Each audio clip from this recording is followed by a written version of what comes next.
Alors là, voilà exactement ce qu'il ne faut absolument pas faire quand vous êtes le papa d'un joueur, la maman, l'entourage proche, l'agent entre guillemets, hein, les Véronique Rabiot, les papas Neymar, toutes ces personnalités toxiques qui forcément font passer l'intérêt de leur fils, frère, peu importe, hein, avant l'intérêt du club. Forcément, il y a un attachement familial qui fait que tu n'es pas forcément une personne tiers comme si tu étais l'agent du joueur.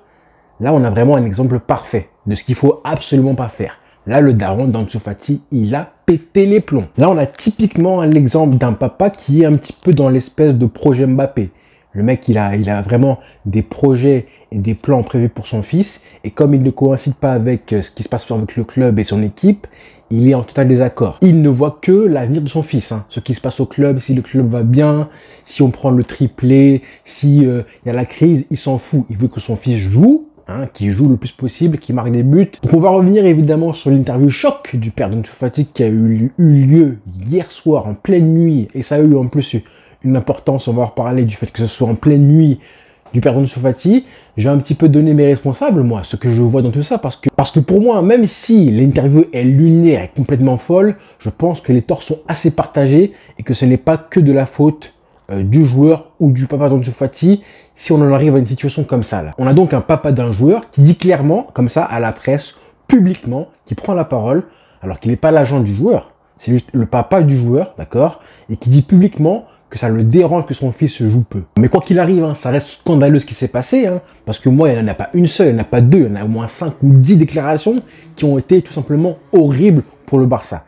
Donc là, ça a été un festival, hein, et vraiment, j'espère que dans les prochaines heures, au moment où même où vous voyez la vidéo, hein, que ce soit Ansu Fati ou le club, ou même le père d'Ansu Fati, que l'un des trois, ou même les trois personnes vont s'exprimer via Instagram, via Twitter, je m'en fous. D'accord, je veux au moins un mot, une story, n'importe quoi. Là, il est presque midi au moment où je fais la vidéo. Hein, j'espère vraiment que vraiment dans les heures qui suivent, on aura quelqu'un qui s'exprime. Parce que là, c'est insupportable pour le club. On n'a pas besoin de ça à ce moment-là de la saison. Alors, c'est parti, on commence. Hein. Boris Fati, le père d'Ansu, qui dit, ouvrez les guillemets, cela me dérange qu'Ansu joue si peu. Nous parlons là d'un joueur qui est international espagnol et qui vient de la Masia. Il mérite bien plus que cela. Si cela ne tenait qu'à moi, j'emmènerais Ansu ailleurs, donc hors du Barça. Mais il veut rester au club. En tant que père, je suis en colère qu'il joue si peu. On parle du numéro 10 du Barça. Donc pour moi, c'est assez simple. Moi, en tant que fan, Charel, en tant que fan du Barça, moi, je prends ça comme un joueur qui menace le club, qui met un ultimatum au club en mode il faut que je joue plus que ça. Parce que moi, Ansu Fati, je suis numéro 10 du Barça et je viens de la Masia. Et quand on vous disait, et je l'ai répété plusieurs fois, hein, moi, Ansu Fati, c'est un joueur que j'ai beaucoup critiqué récemment, d'accord, dans les vidéos, sur Twitter et les réseaux sociaux, etc., mon story, etc., j'ai beaucoup critiqué Ansu Fati. Là, en l'occurrence, hein, je trouve qu'on a là un joueur qui a 20 ans, qui est très proche de ses parents et de son clan, et qui veut jouer au Barça. Son père dit qu'il veut jouer au Barça. Mais lui, le daron, il n'est pas content du temps de jeu. Et je pense qu'il faut un petit peu dissocier. Je pense que là, en l'occurrence, hein, c'est plus le papa qui parle, plus que le joueur. Donc je pense que ça dépasse, ça me fait de la peine pour Ansu Fati, parce qu'on sent qu'il est complètement dépassé par ce que dit son père, et qu'il va être même dépassé par ce qui va arriver prochainement là. Ça le dépasse en fait. On a vraiment l'exemple typique de l'entourage qui prend trop de place par rapport aux joueurs, et je ne sais même pas si vraiment au fond de lui, Ansu Fati, c'est vraiment ce qu'il ressent. Là, on a un daron qui est impatient, qui a des projets pour son fils, qui veut que son fils écrive l'histoire du football dès maintenant, comme Mbappé par exemple et son père. On a un daron et la preuve, c'est qu'il en parle en disant que Luis Enrique à la Coupe du Monde n'a même pas fait jouer un petit peu son fils. Donc il en veut à tous les coachs qui ne font pas jouer assez son fils. Je suis sûr que là, il attendait que là, au Qatar, là, la Coupe du Monde, son fils de 19 ans, 20 ans, rentre en jeu et écrive l'histoire en tant que petit prodige. Bah, parce que lui, je pense qu'il a prévu des projets, il a déjà un destin tracé pour son fils. Alors que le fils, lui-même, bah, il semble pas forcément être aussi impatient que son père. C'est pour ça que moi, je dis que moi, même si j'ai été très critique envers Ansu Fati, avec sa nonchalance, son impatience et tout, là, je pense qu'en l'occurrence, il faut être un petit peu plus mesuré. Et je pense que son père, voilà, ça dépasse un petit peu Ansu Fati. Ça me fait de la peine pour Ansu Fati, parce que vraiment, en plus, on l'a vu que le daron dit clairement qu'il a parlé, alors qu'Ansu Fati était au lit. Apparemment, les journalistes qui ont interviewé le père d'Ansu Fati, ils étaient tous choqués des déclarations que d'Ansu Fati. Ils lui ont demandé apparemment, est-ce que tu es sûr de ce que tu dis là, clairement, est-ce que tu es sûr de ce que tu dis? Et le daron a dit apparemment, vous inquiétez pas, là Ansu Fati, il dort, il m'entend pas, d'où je suis, la maison est tellement grande qu'il m'entend pas. Donc ça montre que le joueur, enfin, en tout cas le père, parle sans l'accord du joueur, d'accord? Et justement ce matin, là on a eu la confirmation comme quoi le joueur était très surpris de ce que son père a dit, mais c'est logique. Hein. Mais ce qu'il dit, hein, c'est vraiment la preuve que là, avoir donné autant de pouvoir à Ansu Fati, et quand je dis pouvoir, c'est plus des petits cadeaux comme ça qu'on offre, qui montrent, qui témoignent une valeur et ce que le club pense de lui, d'accord? Quand vous passez numéro 10 à Ansu Fati, il y en a beaucoup qui en ont parlé à l'époque, c'était il y a 2 ans maintenant, il y en a beaucoup qui étaient partagés, qui disaient oui, qui étaient contents, mais moi j'étais content pour lui parce que ouais, je me disais que s'il y avait un joueur qui devait l'avoir à l'époque, il avait les épaules pour l'avoir, soit on lui offrait, soit il le prenait. Là, on lui a offert ce numéro 10 à l'époque. Il était content de l'avoir. Je me rappelle de son père qui en parlait, qui était très content aussi, qui était fier même. Et beaucoup de personnes étaient contre parce que forcément, tu passais après Messi. Et passer après Messi, bah forcément, ça te ramenait une pression supplémentaire qui n'était pas là avant. D'accord? D'un coup, on lui a attribué une pression supplémentaire. Mais en même temps, c'était aussi témoigner l'amour du club. Témoigner que Ansu Fati, quoi qu'il arrive, tu partis du projet parce qu'on passe pas numéro 10 à un joueur lambda. Forcément, tu vas être une des stars du club à l'avenir. Tout ça pour dire que en passant le numéro 10 à Ansu Fati, bah, le club véhicule un message à Ansu Fati et son entourage, et même à tout le club, et même au monde entier. Comme quoi, Ansu Fati, ça va être une star du Barça demain et dans les années à venir. Vous véhiculez un message, d'accord? Donc, c'est pas étonnant que malgré ça, malgré tout, l'entourage du joueur ait pu croire et penser que parce que monsieur avait le numéro 10, et ben du coup, ça lui a assuré un statut supplémentaire. C'est là que je dis que le club a fait une grosse erreur, mine de rien, avec du recul, en passant le numéro 10 à Ansu Fati, parce que franchement, et en plus du numéro 10, qui pourrait être un petit problème, mais en plus de ça, il n'y a pas que ça, hein. Le club l'a quand même beaucoup médiatisé. Il a été élevé très haut en tant que successeur de l'après-Messi. Malheureusement, parce que Messi est parti, lui aussi, il a été médiatisé, mis en avant. On a voulu trouver une nouvelle star, entre guillemets, future, et un chouchou du public du Barça, parce que il a été énormément chouchouté par les fans, par le public, il a toujours acclamé, à chaque fois qu'il a pris un petit peu sous son aile, parce qu'il a été blessé, parce qu'on avait une espèce d'affection naturelle chez lui. Bah forcément, tout ça, là, vous prenez le numéro 10, le fait que le club l'ait médiatisé à ce point-ci, le fait que le public l'ait à ce point chouchouté là, et le club aussi, bah forcément, vous avez créé une espèce de boulard, plus le fait aussi que son agent s'appelle Jorge Mendes, hein, c'est pas n'importe quoi, donc je disais, vous avez créé une espèce de boulard et une légitimité. Vous avez laissé croire à l'entourage du joueur et au joueur que monsieur avait un statut particulier parce qu'il avait le numéro 10 dans le dos. Eh ben non les frères, vous remarquerez bien qu'à aucun moment de l'interview, aucun moment, le papa parle du niveau du joueur. Il parle du numéro 10. Il parle de international en Espagne. Il parle du fait qu'il a été formé à la Masia. Il fait la comparaison avec Vinicius et Ansu Fati et son fils. Mais à aucun moment, et pourtant Vinicius aujourd'hui est largement devant Ansu Fati, hein, à aucun moment, il parle du niveau de jeu de son fils.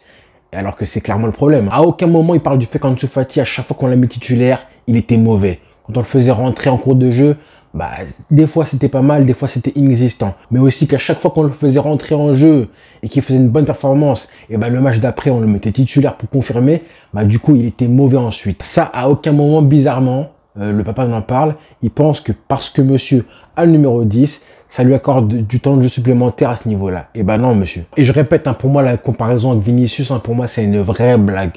Une vraie blague parce que Vinicius, ses qualités, hein, on les voit depuis 3-4 ans. Il avait juste des lacunes à combler. Il l'a fait. Aujourd'hui, Ansu Fati, hein, ses qualités, on a du mal à les voir. Je suis désolé. Hein, là, quand il parle du Real Madrid, parce qu'en plus, il a fait une déclaration qui est lunaire. Quand il dit « Aujourd'hui, je ne considérerai pas une offre du Real Madrid car Ansu ne veut pas, mais je ne parlerai jamais mal du Real Madrid. » Alors ça, hein, honnêtement, j'ai relu la phrase plusieurs fois. Hein. Plusieurs fois, je me suis dit « Mais est-ce que je comprends bien ou pas? Est-ce que la traduction est bonne? Est-ce qu'il y a un sens caché et tout ?» Puis je voulais voir un petit peu pourquoi il disait ça. Est-ce qu'il n'y a pas une question qui a amené le fait que le joueur, enfin le père du joueur parle du Real Madrid? Et en fait, non. C'est vraiment le père de lui-même qui parle du Real Madrid. Je me suis dit, mais en fait là, le père d'un joueur du FC Barcelone menace le club d'aller au Real Madrid. Je répète, hein, le père d'un joueur du FC Barcelone menace le club d'aller au Real Madrid si jamais il n'a pas plus de temps de jeu. Mais on est où là? Là, parce que c'est ça le message. Hein. Si vous savez lire un petit peu entre les lignes, le message c'est ça, d'accord? Alors que je pense même pas que le Real veuille de lui déjà, je vais à la base. Hein. Je ne vais pas critiquer le Real Madrid car la vie prend plusieurs tournants et on ne sait jamais ce qui peut arriver. Non mais incroyable. Vraiment dans l'histoire du club, je pense qu'on n'a jamais vu ça. L'entourage, enfin, pas un joueur, c'est l'entourage d'un joueur qui dit si jamais mon joueur ne joue pas plus, je vais aller au Real Madrid. Ça c'est possible. Mais on est où là? Tu me laisses le club. Depuis quand un joueur se permet de mettre ses intérêts comme ça personnels largement, mais vraiment largement au-dessus de ceux du club? Quitte à en mode vengeance. En mode vengeance, si vous ne me faites pas plus jouer, je vais aller voir chez l'ennemi. En mode vengeance, représailles. Et on voit à quel point il est ignorant parce qu'il dit en plus qu'il a parlé à Xavi. Il dit voilà, j'ai parlé à Xavi à quelques reprises et je peux dire que c'est un bon gars. Il a beaucoup aidé Ansu Fati tactiquement, mais je ne sais pas pourquoi Ansu ne joue pas. Ansu ne pourrait jamais être en désaccord avec lui car Xavi a toujours été son idole. On avait des affiches de lui chez nous. Donc il dit clairement qu'il ne sait pas pourquoi Ansu Fati ne joue pas autant qu'il voudrait. Mais pourtant, jamais il se dit, bah, c'est peut-être son niveau de jeu qui n'est pas au rendez-vous. Je comprends pas. Là, ce qui s'est pas, hein, c'est qu'il a mis une pression colossale sur son fils. Hein. Ah là, les prochains matchs hein, au Camp Nou en plus. Ah, les pires sera au Camp Nou. Là, je crois ce week-end, c'est à l'extérieur, donc ça va aller. Hein, quand il jouera à l'extérieur, ça ira. Mais les prochains matchs du public, avec le public qui va être, je pense, derrière Ansu Fati, mais qui fasse gaffe. Hein, parce que là, c'est son père qui vient de lui mettre une grosse pression. Il va devoir prouver encore plus qu'il doit déjà prouver depuis un petit moment. Prouver sur le terrain. Ça m'étonnerait même pas que le club montre un soutien envers Ansu Fati en le faisant jouer les prochains matchs, même peut-être dès ce week-end titulaire. Ça me surprendrait pas. Mais à partir de là, hein, je pense que vraiment, il faudra commencer à penser à un départ. Hein. Et je pense que là, si le joueur se permet ça, hein, c'est que je pense qu'il a des offres de clubs anglais, hein, des vraies offres. Hein. Après, il faudra trouver un accord entre le Barça et le club, forcément. Mais là, du coup, le Barça est moins en situation de force pour négocier avec les prochains clubs, hein, parce que maintenant les clubs sauront que le joueur veut partir. Donc il faudra vraiment que le club et le Barça le fassent jouer pour qu'il garde la valeur marchande, que le Barça dise qu'on veut le garder, hein, fasse filtrer dans la presse que non, le Barça ne veut pas le vendre, parce que forcément si tu dis que tu veux le vendre, bah, le prix il baisse. Mais clairement on voit les méfaits de l'entourage qui peut être toxique. Hein. On a déjà eu, nous, au Barça, un joueur qui avait un papa qui était trop présent et qui était toxique, qui a vraiment voilà, conditionné et même un petit peu sacrifié la carrière de son fils au détriment des intérêts personnels que le père avait. Bah, c'était Neymar, hein, tout simplement Neymar, qui avait un papa qui forcément était l'agent du joueur, qui voulait que le joueur soit la star mondiale, en tout cas la grosse tête de son équipe. Bah, on a vu comment ça s'est passé. Là, Ansu Fati, alors que le joueur a quand même le meilleur agent du monde, hein, et Monsieur Mendes, il y en a beaucoup qui le critiquent simplement parce que ça a été l'agent de CR7, mais c'est le meilleur agent du monde, hein, et je pense qu'il est intelligent, que lui-même doit être dégoûté de la sortie du père d'Ansu Fati. On a vu comment il s'est comporté déjà quand CR7, bah, du coup, a fait l'interview en novembre avec Piers Morgan. On a su après qu'il voulait vraiment pas. Il était dégoûté que CR7 fasse l'interview. Bah, il ne voulait même pas, il ne voulait pas du tout que Cristiano Ronaldo fasse l'interview à Piers Morgan, donc il est intelligent. Donc clairement, je compte sur lui, je compte sur le papa d'Ansu Fati pour, pourquoi pas mettre une story, n'importe quoi, pour s'excuser vis-à-vis du club. Là, apparemment, il a déjà unfollow le Barça sur Instagram, qui s'est mis à suivre, à follow le Bayern Munich et tout. Pareil pour Ansu Fati, j'espère qu'il pourra prendre la parole, même une petite story, n'importe quoi, pour un petit peu calmer les choses et montrer qu'il est un petit peu, pas forcément sur la même lignée que son père, parce que là, en ne disant rien, bah, tu cautionnes, forcément. Et pareil pour l'agent d'Ansu Fati, qui j'espère va conseiller un petit peu plus et mieux l'entourage du joueur. Parce que quand vous avez un papa qui vous dit, par exemple, il y a quelques années de ça, Vinicius était critiqué et regardez maintenant où il en est, je veux la même chose pour mon fils. Mais c'est que le mec a un décalage complètement dans sa tête entre le niveau du joueur, hein, clairement, et l'estime du papa.